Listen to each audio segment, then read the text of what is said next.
오늘 우리에게 주시는 하나님의 말씀은 에베소서 6장 1절에서 3절 말씀입니다. 자녀들아, 주 안에서 너희 부모에게 순종하라. 이것이 옳으니라. 내 아버지와 어머니를 공경하라. 이것은 약속이 있는 첫 계명이니 이로써 네가 잘되고 땅에서 장수하리라. 자, 다시 오신 여러분들을 진심으로 환영하고 오늘도 온라인으로 예배 드리시는 여러분들을 축복합니다. 오늘은 어버이 주일입니다. 어버이 주일이 되면 늘 젊은이 교회에서는 부모님들을 위한 특별 새벽 기도회를 합니다. 지난 주간도 했었습니다. 처음 시작할 때 주제가 기도로 꽃피운 카네이션이란 제목이었습니다. 느낌이 오시죠? 네. 자녀들이 어머니의 아버님의 품에 꽃 카네이션 달아드리고 싶은데 그걸 기도로 꽃을 피워서 달아드리자, 그런 뜻으로 시작된 부모를 위한 자녀들의 특별 새벽 기도회 때 말씀을 전하기 위해서 갔다가 그렇게 많은 청년들이 우는 거예요. 부모님을 위해 기도하면서 그렇게 울더라고요. 지난 주간 특별 새벽 기도회 때도 첫째 날 말씀을 전하러 갔는데 많은 청년들이 울더라고요. 부모 세대의 입장에서 자녀들에게 미안한 느낌도 들더라고요. 부모를 위해서 기도하는 자녀들의 심정이 저렇게 아픔이 많고 또 저렇게 눈물이 많은가, 그런 아리는 마음이 있더라고요. 그런데 기도하면서 생각해 보니까 부모가 그렇게 기도하는데 철 아직 안 들고 또 믿음 생기지 않는 자녀인 것보다 부모님을 위해서 눈물로 기도하는 그런 청년이 얼마나 귀한가, 그 영혼이 얼마나 복된가, 그런 생각이 들었습니다. 참 귀한 청년들이다. 또 하나가 자녀를 위해서 부모의 눈물의 기도도 필요하지만 부모를 위해서도 자녀의 눈물의 기도가 필요하구나. 세상에 눈물로 기도해 주는 사람이 필요 없는 사람이 누가 있겠어요? 우리 모두가 다 눈물의 기도가 필요한 사람들이잖아요. 그래서 오늘 설교 제목을 자녀의 눈물이라 그렇게 정했습니다. 여러분, 부모에게 효도해야 되는 일은 성경에만 나와 있는 내용 아닙니다. 우리가 살아가는 세상 어떤 영역에서도 사실 부모에게 효도하고 순종하고 공경하라는 것은 그냥 정말 당연한 교훈이죠. 그런데 참 안타까운 것은 이 부모에게 효도하고 부모를 공경하는 것이 아주 방탕한 사람이나 또는 아주 불량한 사람들에게만 의미가 있는 주어진 교훈이 아니라는 겁니다. 모든 사람들이 다 부모님에 대하여 내가 불효하고 산다, 부모님을 공경하지 못하고 있다, 그런 마음의 자책감을 다 가지고 있다는 겁니다. 나는 부모님에게 효도하고 살아요. 그런 사람이 문제인 거죠. 주위 사람들이 다 저 사람은 효자예요, 저 사람은 진짜 효녀예요, 그런 사람일수록 나는 부모님에게 잘못하고 삽니다, 그렇게 생각하는 거예요. 왜? 사람이 가지고 있는 죄성이 그렇게 되는 겁니다. 부모님에게는 언제나 자녀의 입장에서 보면 온전히 공경해 드리지 못하고 잘 섬겨 드리지 못한 자책이 있습니다. 실제로 탕자의 비유에 나오는 아버지에게 두 아들이 있었는데 둘째 아들은 허랑방탕한 생활을 했죠. 그 둘째 아들만 불효자입니까? 아버지 집에서 아버지를 잘 섬겼던 첫째 아들도 아버지의 마음을 사실은 이해드리지 못한 불효자였잖아요. 이건 대단히 우리에게 심각한 문제입니다. 우리가 부모님에게 온전히 공경하지 못하는 까닭에 하나님께서 우리에게 주시는 복을 우리가 온전히 누리고 살지 못하기 때문이에요. 우리가 부모님에게 하는 대로 하나님께 하듯이 하나님이 받으신다고 그랬습니다. 레위기 19장 32절에 보면 너는 센 머리 앞에서 일어서고 노인의 얼굴을 공경하며 내 하나님을 경외하라. 나는 여호와니라. 노인분들에게 또 부모님에게 대하는 태도를 그대로 하나님께서 받으신다는 겁니다. 그러니까 우리가 어떤 이유에서든지 부모님에게 잘못하면 그러면 하나님에게 잘못하는 것이 됩니다. 때때로 나는 우리 부모님을 절대로 공경할 수 없어요. 그리고 그 부모님에 대한 내용을 가만히 들어보면 정말 기가 막히게 말이 안 되는 부모도 있더라고요. 여러분, 그래도 말입니다. 부모님이 어떤 부모님이든지 간에 그 부모님에게 하듯이 하나님께 하는 겁니다. 에베소서 6장 1절에 자녀들아 주 안에서 너희 부모에게 순종하라. 이것이 옳으니라. 여기에 어떤 부모에 대한 어떤 조건이 없습니다. 부모님에게 순종하는 것이 그냥 옳다는 거예요. 여러분, 부모님이 문제가 많아서 나는 부모님에게 순종하고 공경할 수 없다고 만약에 한다면, 부모님이 좋으시면 그러면 다 효자가 되겠습니까? 탕자의 비유에 나오는 그 둘째 아들이 아버지가 문제가 많았기 때문에 불효자가 된 겁니까? 하나님이 우리의 아버지신데 하나님은 완전하신 분이시죠. 우리는 하나님에게 다 효도하고 삽니까? 부모님이 어떤 분인가가 상관없이 우리 자신이 어떤 자인가가 바로 효도할 때 나타나는 겁니다. 그래서 하나님께서 부모에게 잘하는 자에게 복을 약속하셨어요. 에베소서 6장 2절 3절에 보면 내 아버지와 어머니를 공경하라. 이것이 약속이 있는 첫 계명이니 이로써 내가 잘되고 땅에서 장수하리라. 혹시 여러분 중에 부모님과의 관계가 어떤 이유에 있어서든지 만약에 막혀 있다면, 부모님에게 순종하고 공경하지 못한다면 여러분 오늘 해결 받으셔야 됩니다. 하나님께서 약속하시기를 부모에게 한 것을 하나님이 갚아주시겠다는. 그러니까 만약에 부모님이 여러분의 효도를 받을 만큼 그럴 분이 아니었다 하더라도, 또는 여러분이 부모님에게 아무리 잘해드려도 부모님이 여러분에게 더 이상 해줄 게 없는 분이라 하더라도 하나님이 해주신다는 거예요. 하나님께서 잘되고 장수하게 해주실 것이라. 그러니 진짜 부모님과의 관계 문제는 해결받아야 되는 거죠.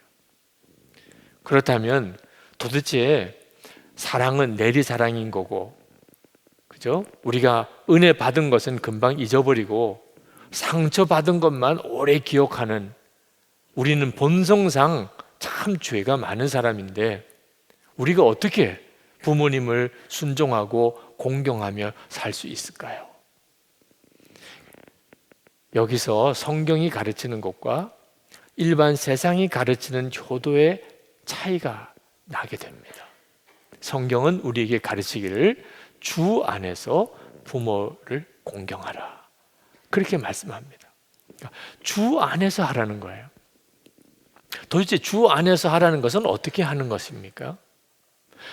예수님을 믿으면 예수님께서 우리에게 은혜를 주시는데 하나님이 아버지라는 사실이 분명하게 믿어지게 하십니다. 육신의 부모만 있는 게 아니고 우리에게는 하나님 아버지가 계시다는 사실을 믿게 해주세요. 여기서부터 부모님과의 관계가 다 풀어집니다. 부모님 관계 문제뿐만 아니고 인생의 모든 문제가 풀어집니다. 요한복음 14장 6절에 보면 예수님께서 나는 길이요 진리요 생명이라 그렇게 말씀을 하셨는데, 예수님이 길이시라면 그 길의 끝에 목적지가 있을 거 아닙니까? 무슨 길이든지 어디로 가는 길이잖아요. 그렇다면 예수님이 길이시라면 그 끝에 목적지는 어디죠? 예수님이 말씀하시기를 나로 말미암지 않고는 아버지께로 올 자가 없느니라. 예수님이 길이라고 말씀하신 것은 예수님을 통하여 하나님 아버지께로 가게 된다는 겁니다. 그러니까 누구든지 예수를 믿게 되면 하나님이 나의 아버지라고 하는 믿음이 마음에 너무나 뜨겁게 와닿게 됩니다. 믿어지는 거죠.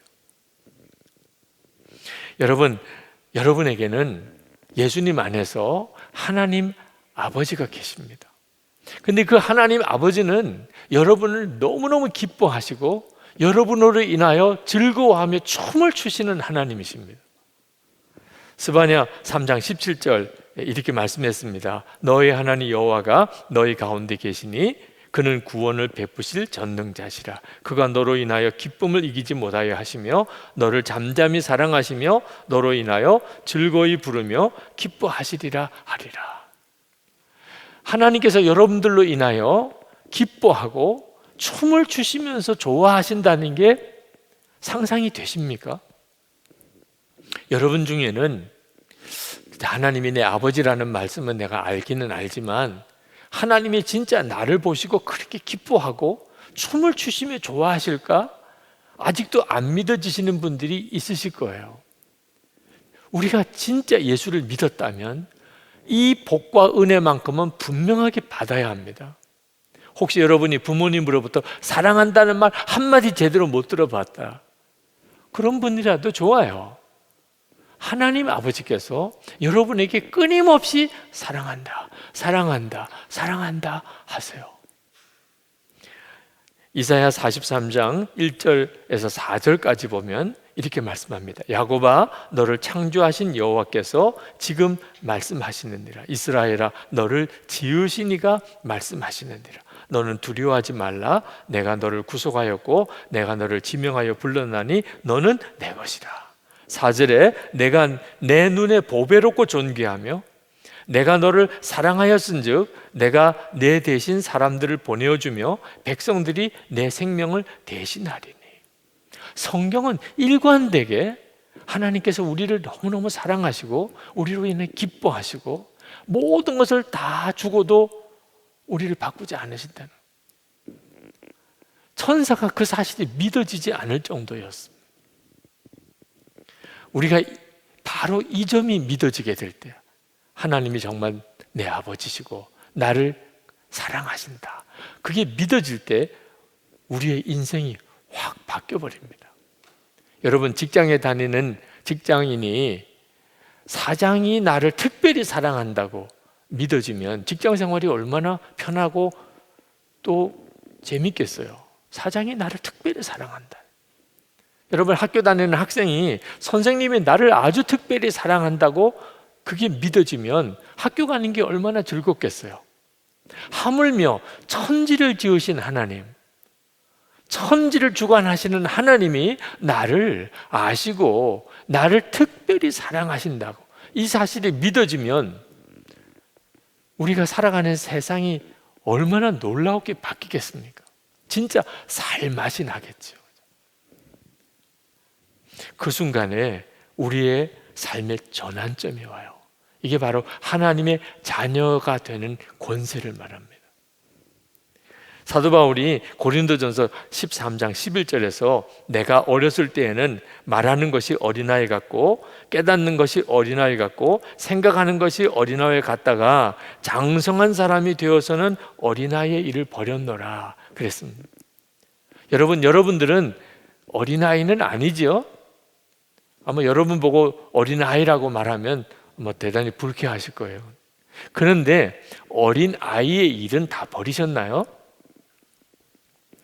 제가 저 자신도 그렇지만 많은 사람들을 만나보면 사람들마다 아직도 버리지 못한 어린아이 같은 행동과 생각과 말이 있더라고요. 배우자가 알고 가족들이 압니다. 나이는 들었어요. 이미 노인 대접을 받을 정도까지 되었는데도 어쩌면 그렇게 생각하는 것과 말하는 것과 행동이 어린애 같지요? 정말 이해하기 어려울 정도입니다. 그게 바로 우리 속에 있는 어린아이의 일이에요. 이 어린아이 일이 어렸을 때 받은 내 마음의 상처 때문에 일어나는 거예요. 대부분 다 부모님으로부터 물려받은 겁니다. 그래서 우리가 살아가는 동안에 가까운 사람들에게 자꾸 그렇게 힘들게 하는 거예요. 이해가 안 되는 고집도 있고 성격도 있고 이해가 안 되는 말이 있고 습관이 있어요. 마음에 응어리가 있고 마음에 분노가 있고 마음에 깊은 열등감이 있고 정말 설명이 안 되는 그런 어떤 성격적인 고착이 있습니다. 어린아이의 일이 아직도 해결이 안 되고 있는 거예요. 그런데 여러분, 이거 언제 어린아이의 일이 벌어질까요? 예수님 안에서 하나님 아버지를 정말 믿게 될 때, 하나님이 내 아버지가 되신다는 사실이 정말 믿어지게 될 때, 그때 어려서 받았던 마음의 상처들, 내 속에 있는 응어리들, 아직도 나를 얽어매고 있는 그 옛날의 나쁜 기억들이 다 사라져요. 하나님이 내 아버지시다, 이 사실이 진짜 믿어지면 진짜 인생이 다 바뀌어요. 거기서 부모님과의 관계가 확 달라지게 되는 겁니다. 이제는 내가 부모님을 위해서 눈물로 기도할 수 있게 되는 거예요. 제가 참 힘들고 어려운 문제가 많아서 한 번은 기도원에 올라가서 특별 기도를 했던 적이 있습니다. 마음은 답답하고 기도는 해야 되겠는데 기도는 안 되고, 큰 기도원 예배당 구석에 앉아서 무릎 꿇고, 그리고는 하나님께 입을 열었는데 그냥 아버지라는 말밖에 안 나와요. 그런데 참 놀랍죠? 아버지라고만 했는데 그냥 눈물이 확 쏟아지더라고요. 그리고는 계속 아버지였어요. 근데 정말 놀랍게 제 마음속에 더 이상 기도할 게 없어졌어요. 하나님이 내 아버지시지. 그래, 하나님이 내 아버지시면 문제될 게 아무것도 없잖아. 하나님이 내 아버지신데 걱정할 게 없잖아. 하나님이 내 아버지신데 그렇게 나를 사랑하시는데 내가 왜 이렇게 힘들어하는 거지? 아버지 이름만 부르다가 그냥 다 마음에 해결받고 내려왔어요. 하나님 아버지가 진짜 믿어지는 순간이면, 그러면 우리 인생의 모든 문제는 거기서 다 해결돼요. 많은 사람들이 울고 불고 열등감, 좌절감, 그리고 서로에 대한 시기와 질투, 그리고 정말 해결되지 않는 두려움과 염려 속에 사는 이유가 뭔지 아세요? 자기 자신에 대해서 완전히 거짓으로 속고 있는 겁니다. 이 세상이, 아니 그 뒤에 마귀가 우리 자신이 어떤 존재인지에 대해서 완전히 우리를 속이고 있는 거예요. 여러분, 이 세상이 우리에게 뭐라고 말하는 줄 아세요? 우리가 도대체 어떤 존재입니까? 그냥 우연히 태어난 존재래요. 이 세상은 사람이 그냥 진화되어서 존재한 존재라는 겁니다. 동물에서 그냥 진화된 존재예요. 그 말은 무슨 뜻이죠? 열등하고 별 볼 일 없고 그러면 그냥 빨리 죽는 게 나아요. 우수한 종자만 인류를 위해서 살아남을 가치가 있는 거예요. 그게 진화론이에요. 진화론은 진짜 무서운 생각이에요. 우리는 우리 자신에 대해서, 부족한 것에 대해서 늘 고통스러워합니다. 아니, 부모님이 왜 이렇게 나를 낳아줬냐 말이에요. 이렇게밖에 못 살게 할 거라면, 이 정도밖에 능력이 없다면, 아니 부모님이 왜 날 낳아줬냐? 내가 낳아달라고 부탁이라도 했나요? 아니 이왕 낳아줄 거면 좀 제대로 낳아주든지, 좀 제대로 공부를 시켜주든지, 좀 제대로 길러주든지, 좀 재산이라도 제대로 남겨주든지. 부모님에 대한 원망과 불평이 끊임없이 일어나요. 나 자신의 연약함과 부족함이 완전히 무너지는 거죠. 그렇지 않습니다. 완전히 마귀가 우리를 속이고 있는 거예요. 우리는요, 하나님이 아주 특별한 계획을 가지고 여기 있는 사람 어떤 누구도 한 사람도 예외 없이 얼마나 하나님의 놀라운 계획을 가지고 사랑하시면서 우리를 이 땅에 나게 하셨는지, 그게 바로 예수 그리스도께서 우리에게 알게 해주고 싶으신 거예요. 하나님이 진짜 나를 어떤 눈으로 보실까요? 알고 싶으세요? 잃어버렸다가 되찾은 자녀로 보는 거예요. 누가복음 19장 10절에 인자가 온 것은 잃어버린 자를 찾아 구원하려 함이니라. 여러분, 아이를 잃어버렸다가 다시 되찾아 본 적이 있습니까? 그때 그 아이가 어떻게 보입니까? 뭐 공부를 잘했다 못했다, 말을 잘 듣는다 안 듣는다, 그런 생각 합니까? 아이를 잃어버렸다가 되찾았어요. 그냥 그 아이의 존재 그 자체로 너무너무 감사하고 감격하는 거죠. 하나님께서 여러분을 보시는 눈이 잃어버린 사람을, 자녀를 되찾은 마음이에요. 우리 교회 오셔서 말씀을 전해주신 어느 목사님 한 분이 설교하실 때 여동생 이야기를 하셨어요. 그 여동생이 어릴 때 어떤 친척 한 분이 아주 짓궂게 그 여동생에게 너는 업등이야, 너 다리 밑에서 주워온 애야, 그렇게 이야기를 했습니다. 어른들이 그냥 장난치고 하느라고 그렇게들 말하는 분들이 있죠. 근데 이 아이가 막 악을 쓰면서 아니라고 그러니까 그게 더 재밌다고, 아니야 내가 진짜 봤어. 근데 그 옆에 있는 어떤 다른 친척이 괜히 거들기를 나도 봤어 이런 바람에 얘가 그게 그냥 진짜라고 받아들인 거예요. 나는 데려온 아이구나. 그러고 보니까 자기가 피부가 좀 더 까무잡잡해요, 식구들보다. 그러고 보니까 자기 돌사진만 없어요. 증거가 막 계속 나오는 거예요. 아, 나는 데리고 온 아이구나. 그러니까 전에 엄마가 나한테 그랬구나. 그러고는 그 다음부터는 엄마 혹시 나 찾으러 오지 않을까? 학교 갈 때쯤 되면 혹시 엄마가 바깥에서 기다리고 있지는 않을까? 그러니 그 아이가 무슨 살맛이 있겠어요? 엄마는 아줌마고 아빠는 아저씨고 집에 와도 내 집이 아니고 진짜 엄마는 따로 있고, 그렇게 고등학교 2학년 때까지 자랐어요. 누구도 그 아이가 가지고 있는 그 마음의 고통과 슬픔을 이해할 수가 없었어요.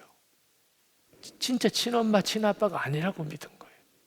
근데 어느 날 엄마 친구가 집에 찾아오셨는데 그 여동생을 보고는 금방 하는 이야기가, 어쩌면 너는 그렇게 엄마 고등학교 다닐 때랑 똑같이 생겼냐. 깜짝 놀랐어요. 자기는 데려온 애인데 내가 어떻게 고등학교 다닐 때와 똑같이 엄마랑 닮았다는 건지. 그리고는 방에 들어가서 엄마 앨범을 꺼내가지고 엄마 고등학교 때 사진을 찾아봤습니다. 그걸 들고 거울을 보니까 붕어빵이에요. 정말 자기 얼굴이랑 엄마 고등학교 다닐 때 얼굴이랑 똑같은 거예요. 그 엄마 사진을 들고 문을 팍 열고 엄마한테 달려와서, 엄마! 내 엄마구나! 그 목사님이 그때 그 여동생이 그렇게 소리 지르면서 엄마한테 달려오면서 엄마가 내 엄마구나! 라고 그렇게 말씀할 때 진짜 전율이 느껴지는 것 같았어요. 나는 엄마가 내 엄마 아닌 줄 알았어. 엄마가 내 엄마라는 게 진짜 믿어지는 순간, 의심이 전혀 없이 진짜 엄마가 내 엄마구나, 그렇게 믿어지는 순간 그 여동생의 삶은 완전히 바뀌어버렸어요. 얼마나 좋겠어요.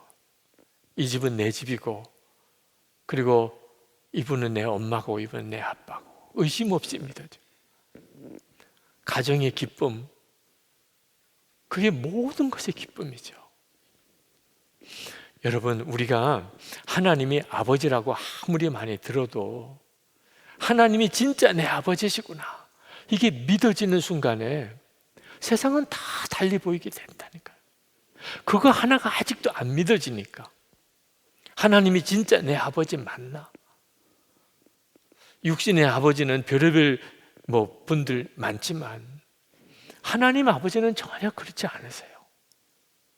얼마나 사랑과 또 인내하심이 많으신지, 긍휼이 많으신지, 나를 얼마나 기뻐하시고 사랑하시는지.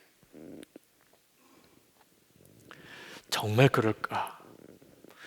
여러분, 우리가 어떤 물건이 진짜 탐이 나는데 정말 가지고 싶은 물건이면 값이 아무리 비싸도 그거 다 지불하고 갖게 됩니다. 만약에 비싸다 그래서 아유 비싸서 못 사겠네 그러면 진짜 갖고 싶은 건 아니지요. 하나님은 나를 어느 정도의 가치로 생각을 할까요? 요한복음 3장 16절에 하나님이 세상을 이처럼 사랑하사 독생자를 주셨으니 이는 그를 믿는 자마다 멸망하지 않고 영생을 얻게 하려 하심이라. 여러분, 여기 세상에다가 여러분의 이름을 넣어서 다시 한번 읽어보세요. 하나님이 유기성을 이처럼 사랑하사 독생자를 주셨으니. 하나님이 저와 여러분을 사랑해서 저와 여러분을 가지시려고 당신의 독생자를 주셨다는 거예요. 우리 부모님이 맞죠. 자식을 얻으려고, 잃어버린 자식을 되찾으려고. 그 무엇이 더 아깝겠어요? 십자가가 하나님이 내 아버지시구나 부인할 수 없는 증거예요. 그래도 안 믿어지시는 분, 그래서 하나님이 우리에게 또 하나의 증거를 주셨는데 우리 안에 오신 성령이세요. 로마서 8장 14절 15절 16절에 무릇 하나님의 영으로 인도함을 받는 사람은 곧 하나님의 아들이라. 너희는 다시 무서워하는 종의 영을 받지 아니하고 양자의 영을 받았으므로 우리가 아빠 아버지라고 부르짖느니라. 성령이 친히 우리의 영과 더불어 우리가 하나님의 자녀인 것을 증언하시나니. 우리 안에 성령이 오신 것은 하나님을 아버지라고 부르게 하는 영입니다. 그래서 우리가 하나님을 아버지라고 부르는 거예요. 하나님이 믿어지지도 않고 하나님의 사랑이 믿어지지도 않고, 그래서 방황하는 성도들을 만나 상담을 해보면 기가 막히게 그 마음의 중심에 하나님의 영이 계세요. 그런데도 본인이 그것을 깨닫지 못하는 거예요. 하나님이 얼마나 나를 사랑하시는지 너무나 분명한 증거가 있는데도 예수님께서 약속하셨어요. 우리 고아로 버려두지 않겠다고. 요한복음 14장 18절 내가 너희를 고아와 같이 버려두지 아니하고 너희에게로 오리라. 그리고 그 약속을 이루셨어요. 지금 저와 여러분 안에 오셨잖아요. 많은 사람이 형편이 좋으면 하나님이 나 사랑하시나 보다, 형편이 어려워지면 하나님이 나 버리셨나 보다. 여러분, 형편 따라 믿으면 큰일 나요. 우리에게는 형편이 좋든 또는 어렵든 변함없이 확실하게 하나님은 나의 좋으신 아버지시다 믿을 수 있는 증거가 너무 분명해요. 십자가요, 우리 안에 오신 성령이십니다. 그 믿음 때문에 우리는 항상 긍정적이게 돼요. 어떤 처지에 있든지, 상황이 아무리 어렵든지, 어떤 부모님을 만났든지 우리는 항상 긍정적이에요. 이건 참 기가 막힌 거죠. 자식이 어떻게 부모를 위해서 눈물로 기도할 수 있을까? 하나님을 만나게 되면 그래요. 내게 너무나 좋으신 아버지 하나님이 계심을 진짜 알게 될 때, 그때 부모님을 향하여 마음이 확 열립니다. 어떤 부모님이셨어도 좋아요. 그분이 나에게 어떻게 하셨든지 상관없어요. 내 부모님이신 것만으로도 감사해요. 그리고 그 부모님을 위해서 기도하게 돼요. 올해도 젊은이 교회 부모님을 위한 특별 새벽 기도회 열렸는데 참 귀한 간증들이 있었어요. 어느 여집사님 젊은이 교회 청년 시절, 그때 젊은이 교회 특세에 참석했었을 때 있었던 간증을 하더라고요. 아버지는 술을 많이 드시는 분이에요. 그것 때문에 어려서 받은 마음의 상처가 큽니다. 어머니는 그 아버지 때문에 집을 나가셨어요. 그것 때문에 또 집 나간 어머니로 인해서 어린아이의 상처가 심했어요. 청소년 시절까지 그는 정말 너무나 슬펐고 우울함으로 살았어요. 감사하게도 청년 때 예수 그리스도 안에서 하나님 아버지를 만났어요. 이사야서의 말씀, 여인이 어찌 그 젖먹는 자식을 잊겠으며 자기 태에서 난 아들을 긍휼히 여기지 않겠느냐. 그들은 혹시 잊을지라도 나는 너를 잊지 아니할 것이라. 성경 말씀에 이런 말씀이 있었는지 깊은 밤 성경을 붙들고 한참 울었습니다.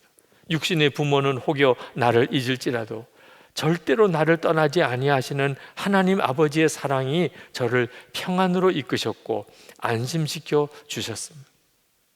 그때 젊은이 교회에서 부모를 위한 특별 새벽 기도회가 시작하였는데 첫날 아버지의 아버지됨을 인정하지 않았던 죄를 깨달았습니다. 그래서 하나님 앞에서 통곡하며 울었습니다. 나의 죄된 모습을 깨닫게 되자 부모님에 대한 용서와 사랑의 마음이 일어났습니다. 두 분 모두 상처 많은 불쌍한 영혼이었습니다. 부모가 되어 보니 부모의 위치가 얼마나 어려운 자리인지 알게 되었고 부모에게도 하나님의 사랑과 은혜가 필요하였다는 생각을 하게 되었고 결국 하나님께서 두 분을 다 구원해 주셨습니다. 한 자매는 어릴 때 어머님이 재혼하셨습니다. 그러나 엄마의 삶이 행복하지 않았기 때문에 엄마는 딸에게 늘 화를 많이 내었고 그로 인해 이 자매의 마음에 깊은 상처가 생겼습니다. 사춘기가 되면서 엄마에게 대들기도 하여 집안이 편안치 못했습니다. 집에 들어가는 것이 지옥같이 느껴졌고 살고 싶지 않다는 기도만 했습니다. 그러던 올해 초 슬픈 마음으로 그날도 하나님 앞에 넋두리 같은 그런 기도를 늘어놓고 있는 그때 갑자기 마음에 따뜻한 주님의 음성이 들렸습니다. 내가 너를 사랑한다. 너무나 잘 안다고 생각했던 말씀이었습니다. 그러나 그날 분명히 그 음성을 듣게 되면서 어릴 때부터 끙끙 앓던 문제가 아무것도 아닌 것처럼 여겨졌다 그랬습니다. 그날 집으로 가는데 엄마가 날 사랑하지 않아도 괜찮아 그런 생각까지 들더래요. 그건 홧김에 먹은 마음이 아니었어요. 마음 깊이 들어온 너무나 놀라운 평안 때문에 굳이 엄마가 나를 사랑하지 않는다 그래도 이제는 더 이상 마음이 흔들릴 일이 없었어요. 그런데 그날부터 엄마와의 관계가 점점 회복되기 시작했는데 엄마가 나를 너무나도 사랑한다는 사실을 새삼스럽게 깨달았다는 겁니다. 하나님 아버지의 사랑을 만나고 나니 나의 모든 삶의 모든 부분을 통해 하나님께서는 선하게 일하셨고 사랑을 가르쳐 주셨음을 깨달았습니다. 여러분, 부모님을 공경하기 전에 여러분 자신이 하나님 아버지의 사랑의 품에 안겨야 됩니다. 그렇지 않고는 길이 없어요. 하나님 아버지의 그 놀라운 사랑에 사로잡힌 자라만이 그 속에서부터 어떤 누구도 사랑할 힘이 생겨요. 상처를 준 부모조차도 은혜와 감사로 대하게 됩니다. 여러분의 삶 모든 형편이 다 뒤바꿔지게 돼요. 이게 다 하나님의 은혜의 일이었구나. 합력하여 선을 이루시는 일이었구나. 오늘 이 시간 예수 그리스도 안에서 하나님 아버지의 품으로 안기시기를 바랍니다. 하나님은 여러분을 너무너무 사랑하세요. 말할 수 없이 사랑하세요. 그리고 그 은혜를 여러분이 알게 되기를 원하세요. 그리고 부모님을 향하여 마음이 열리기를, 그래서 하나님이 여러분에게 마음껏 복을 부어 주실 수 있게 되기를 주님이 원하십니다. 기도하십시다. 여러분, 주님, 제가 부모님을 향하여 제 마음의 문을 엽니다. 하나님 아버지의 사랑을 제게 놀랍게 부어주시기를 원합니다. 기도하겠습니다. 은혜와 사랑이 충만하신 하나님, 놀라우신 하나님의 은혜와 사랑에 감사, 하나님의 크신 은혜, 하나님의 놀라우신 역사를 인해서 주님 하나님 감사 역사하소서. 아버지 하나님, 주의 충만하심으로 우리를 사로잡아 주셔서 마음의 감사함으로 주님 앞에 나와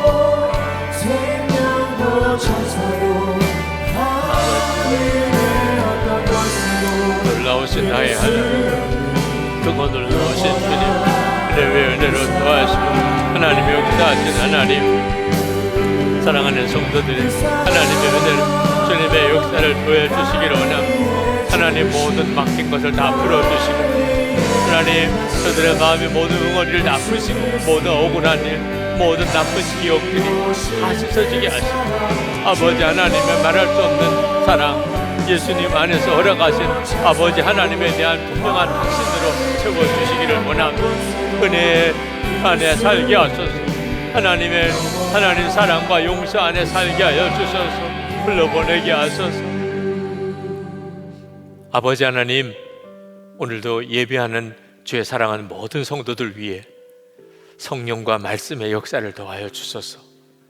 주님 은혜가 마음속 깊은 곳까지 임하여 우리의 의식 속에서 다 잊어버렸던 일 그러나 우리 속에는 여전히 우리를 얽어매고 있는 지난날의 나쁜 기억, 마음의 상처, 응어리들 다 풀어지고 녹아지게 하소서.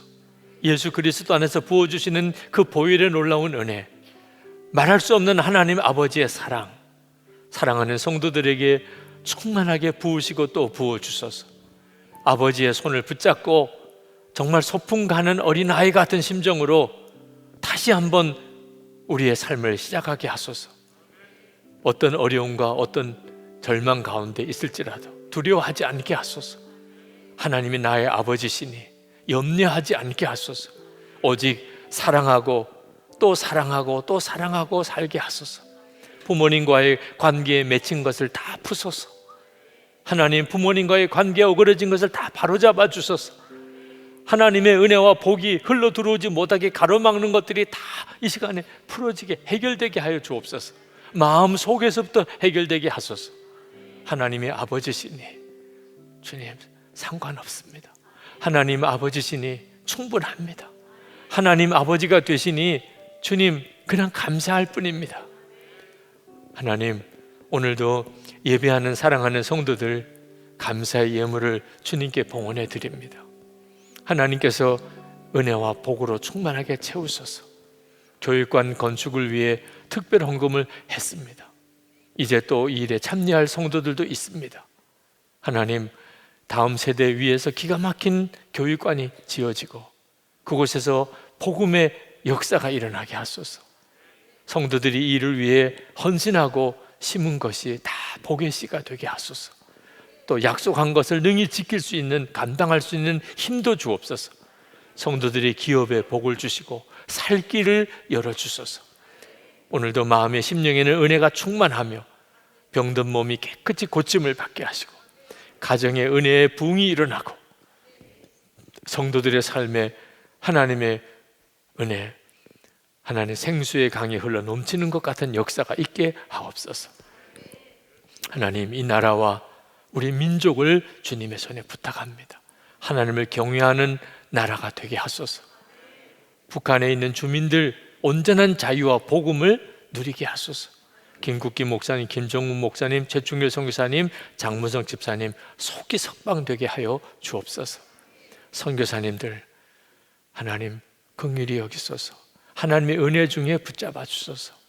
놀라운 하나님의 은혜와 사랑을 선교사님들에게 베풀어 주소서. 주 예수 그리스도 이름으로 간절히 기도합나이다. 아멘. 우리 다 일어나셔서 찬양하겠습니다.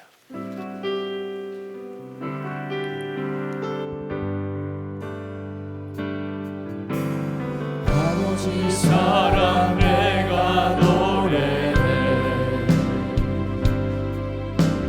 아버지 은혜 내가 노래해 그 사랑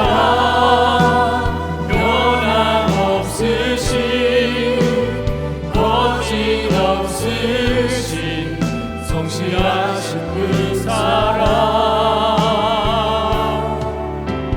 상한 갈대 꺾지 않으시는 거저하는 눈물 끄지 않는 그 사랑 변함없으신 거짓없으신 성실하신 그 사랑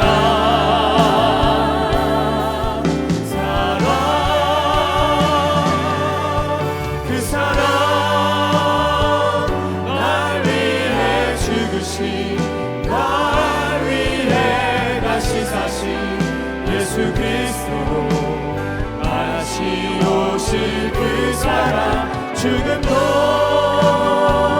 생명도 천사도 하늘의 어떤 권세도 끊을 수 없는 영원한 그 사랑 예수 그 사랑 날 위해 죽으신 날 위해 다시 사신 예수 그리스도 다시 오실 그 사랑 죽음도 생명도 천사도 하늘의 어떤 권세도 끊을 수 없는 영원한 그 사랑 예수.